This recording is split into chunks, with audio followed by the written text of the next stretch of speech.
احنا دلوقتي هنلتقي مع الفنانة مها اللي عملت الروعتين دول. الروعة الأولانية لوحة الأم اللي رضعت مع ابنها غزالة، وهي قالت لي ان دي قصة حقيقية وده حدث بالفعل. وكمان هنا برضو لوحة الأم اللي شايلة ابنها. أنا اتشرفت بحضرتك خالص. شرف ليا والله، انت فنانة كبيرة وقديرة وبجد. فكرتيني بحاجات الجميلة اللي هي بتاعت الليلة الكبيرة. طبعا كان الفنان كان اسمه صلاح جاهين، اللي هو عمل روائع الليله الكبيره.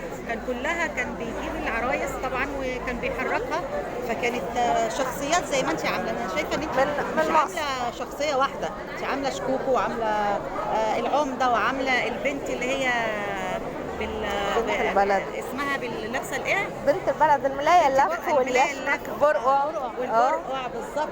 عامله شخصيات، حتى شخصيات طبيعيه جميله، روح حلو، وشخصيات برضو ايه يعني الست الكبه اللي هي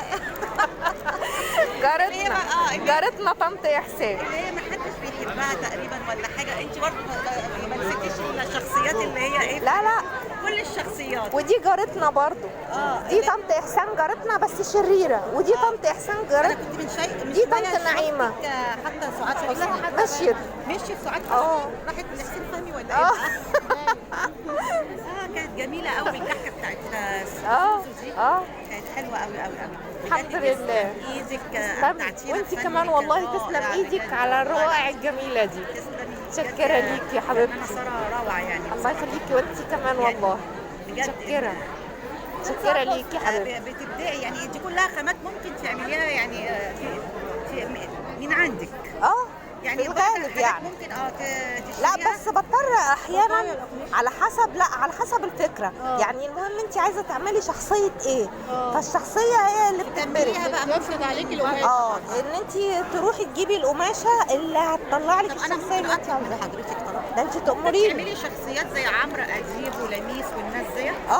ممكن. طبعا. يا ريتك تعملي. بس انا ما بعملش. هم الشخصيات بتوع اليومين دول. انا ما بعملش الا الناس اللي بحبها. ايوه بصراحه. اهم حاجه. يعني لا، ما فيش حد من دول يعني الا انا بحب شخصيات يعني زي كده يعني.